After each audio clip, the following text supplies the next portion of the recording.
Welcome to rising chemistry. आज हम class 12th का चैप्टर सोल्यूशन पढ़ेंगे।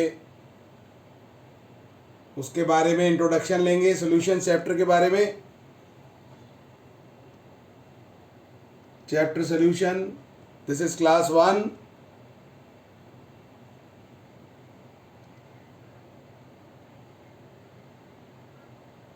सोल्यूशन क्या होता है? सोल्यूशन होता है एक homogeneous mixture. Homogeneous mixture of two और मोर कंपोनेंट्स, एक से एक या एक से दो या दो से ज़्यादा, दो या दो से ज़्यादा कंपोनेंट्स का मिक्सचर, लेकिन वो भी होमोजीनियस। अब होमोजीनियस का मतलब क्या होता है? होमोजीनियस के दो मायने होते हैं, दो मतलब होते हैं। It means same composition throughout the solution, यानी पूरे सोल्यूशन में कहीं से भी सैंपल लें तो कंसंट्रेशन सेम आनी चाहिए। यानी पूरे सोल्यूशन में, पूरे सैंपल में हर जगह कंपोजिशन सेम है, यानी सोल्यूट और सॉल्वेंट की रेशो सेम है। जब सोल्यूट सॉल्वेंट की रेशो सेम है हर जगह, तो हम बोलते हैं its composition is same through out the solution and it is homogeneous. Homogeneous का दूसरा मायने ये है, दूसरा मतलब ये है कि सोल्यूट और सॉल्वेंट सेम फेज में है।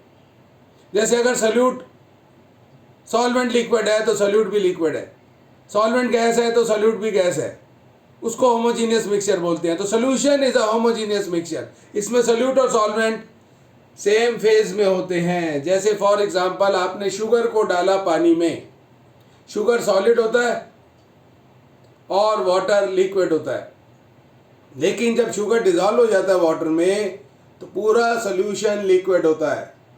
The whole solution is liquid. तो होमोजीनियस सोल्यूशन के दो मतलब होते हैं। नंबर एक, throughout the composition, throughout the solution the composition is same. And number two, the phase of solute and solvent is same. Phase मतलब gas, liquid या solid. Okay, अब solute क्या होता है? सोल्यूट वो होता है जिसका फेज चेंज हो जाए। जैसे अभी मैंने बताया, शुगर को वाटर में डाला, शुगर सॉलिड था लेकिन लिक्विड हो गया, तो शुगर का फेज चेंज हो गया। वाटर का फेज चेंज नहीं हुआ, वाटर पहले भी लिक्विड था, बाद में भी लिक्विड है। तो जब डिसॉल्व होने के बाद सोल्यूट का फेज चेंज हो गया, उसको सॉल्यूट बोलते हैं। शुगर का फेज चेंज हो गया तो शुगर सॉल्यूट हुआ और वाटर सॉल्वेंट। लेकिन कभी कभी ऐसा होता है सोल्यूट सॉल्वेंट का फेज पहले से ही सेम होता है, पहले से ही सेम। जैसे alcohol and water, alcohol liquid है, वाटर भी लिक्विड है, तो अल्कोहल और वाटर दोनों लिक्विड है। लेकिन जब दोनों को मिलाया तो दोनों लिक्विड है, फेज तो किसी का चेंज हुआ ही नहीं। तो फिर सॉल्यूट कौन होगा, सॉल्वेंट कौन होगा? तो उस केस में हम देखते हैं, जनरली बोलते हैं कि सॉल्यूट वो जिसकी क्वांटिटी कम है। सॉल्यूट वो जिसकी क्वांटिटी कम है, लेस क्वांटिटी, तो उसको हम बोलते हैं सॉल्यूट। देन 9 टाइप्स के सॉल्यूशंस होते हैं। 9 टाइप के सॉल्यूशंस में 3 सॉल्यूशन होते हैं गैसियस, 3 सॉल्यूशन होते हैं लिक्विड और 3 सॉल्यूशन होते हैं सॉलिड। गैसियस सॉल्यूशन का मतलब है सॉल्वेंट गैस है, सॉल्वेंट गैस है। तो ये 3 तरह के होते हैं। एक जिसमें solute gas, solvent gas, solute liquid, solvent gas, solute solid, solvent gas. तो ये 3 तरह के सॉल्यूशंस हैं। गैस इन गैस जैसे एयर, एयर है। लिक्विड इन गैस जैसे परफ्यूम डाल दिया आपने एयर में तो लिक्विड इन गैस।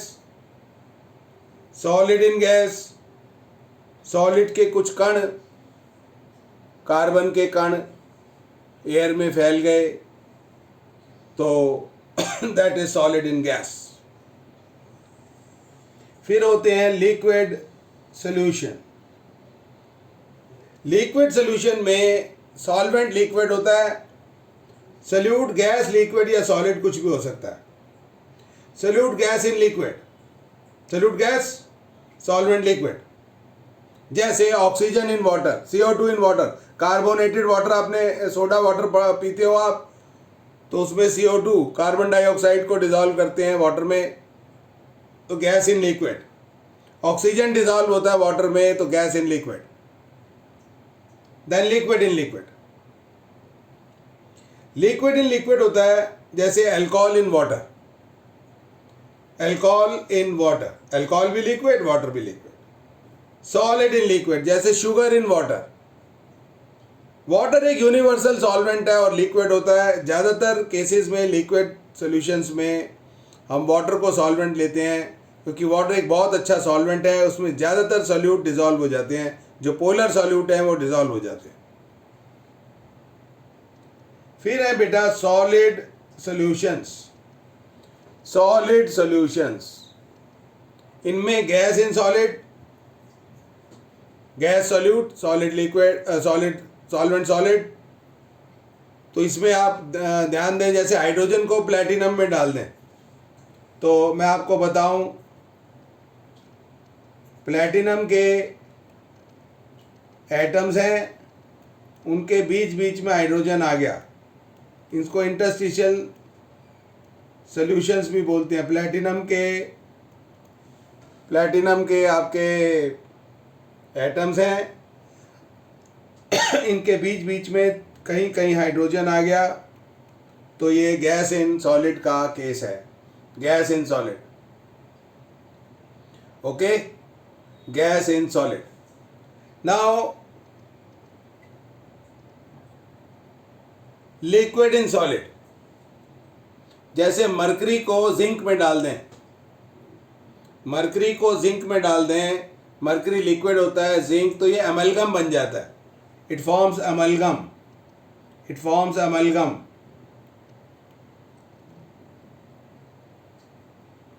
अमलगम बन जाता है, इसको अमलगम बोलते हैं, अमलगम। तो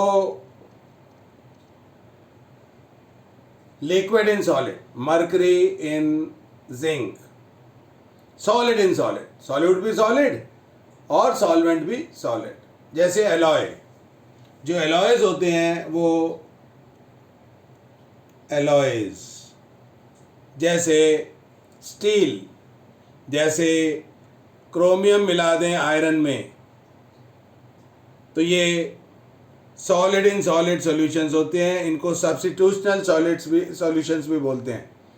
गैस इन सॉलिड को इंटरस्टिशियल सॉलिड सॉल्यूशंस बोलते हैं और सॉलिड इन सॉलिड को सब्स्टिट्यूशनल सॉलिड सॉल्यूशंस बोलते हैं।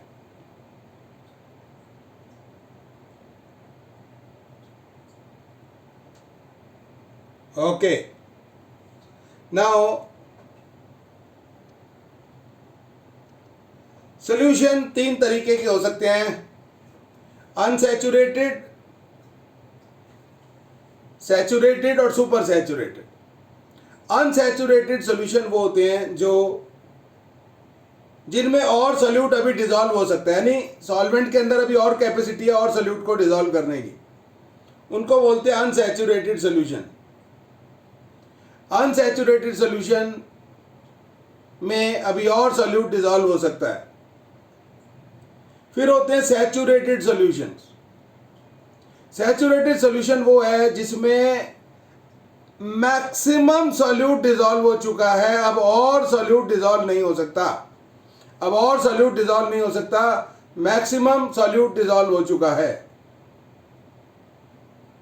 और सुपर सैचुरेटेड वो होते हैं जिसमें मैक्सिमम सॉल्यूट डिसॉल्व हो चुका है, आप और सॉल्यूट डाल दो उसमें।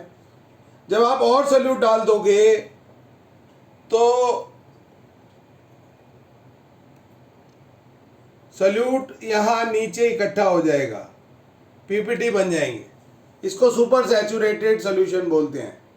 यानी सैचुरेटेड सॉल्यूशन में और सॉल्यूट डाल दें, अब और सॉल्वेंट की कैपेसिटी नहीं है और सॉल्यूट को डिसॉल्व करने की, लेकिन आपने और सॉल्यूट डाल दिया तो सॉल्यूट नीचे पीपीटी बनकर इकट्ठा हो जाएगा, प्रेसिपिटेट बनकर इकट्ठा हो जाएगा। तो ऐसे सॉल्यूशन को बोलते हैं super saturated solution. This solution is called super saturated solution.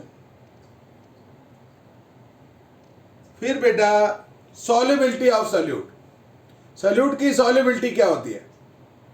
तो देखो, जब सैचुरेशन पॉइंट आ जाता है, सैचुरेशन पॉइंट पर मैक्सिमम सोल्यूट डिसॉल्व हो गया एट गिवन टेम्परेचर, तो उस टेम्परेचर पर सोल्यूट की जो कंसंट्रेशन है सॉल्वेंट में, that is called solubility. Maximum concentration of solute in at saturation point at given temperature is called solubility of the solute. हर सोल्यूट की सॉल्युबिलिटी डिफरेंट होती है। कोई सोल्यूट ज़्यादा स्ट्रॉन्ग बॉन्ड बना लेता है वाटर के साथ, तो वो ज़्यादा सॉल्युबल होता है, उसकी सॉल्युबिलिटी ज़्यादा होती है। कोई सॉल्यूट कम वीक बॉन्ड बनाता है, ज़्यादा स्ट्रॉन्ग बॉन्ड नहीं बना पाता वाटर के साथ, तो उसकी सॉल्युबिलिटी कम होती है, वो कम डिजॉल्व होगा। यानी जो सोल्यूट सॉल्वेंट की रेशियो है, किसी में ज़्यादा होती है सोल्यूट में, किसी में कम होती है। तो आप ध्यान रखें, ये नेचर ऑफ सोल्यूट और नेचर ऑफ सॉल्वेंट पे डिपेंड करता है और टेम्परेचर पे डिपेंड करता है। आगे हम पढ़ेंगे टेम्परेचर चेंज करने से कैसे सॉल्युबिलिटी चेंज हो जाती है। सॉल्युबिलिटी यानी मैक्सिमम कंसंट्रेशन, सॉल्युबिलिटी यानी मैक्सिमम कंसंट्रेशन। ओके, तो आज की क्लास ये इंट्रोडक्शन था सॉल्यूशंस का। आगे कंसंट्रेशन के लिए दूसरे वीडियो का इंतज़ार करें और चैनल को सब्सक्राइब करें और लाइक करें। Thank you.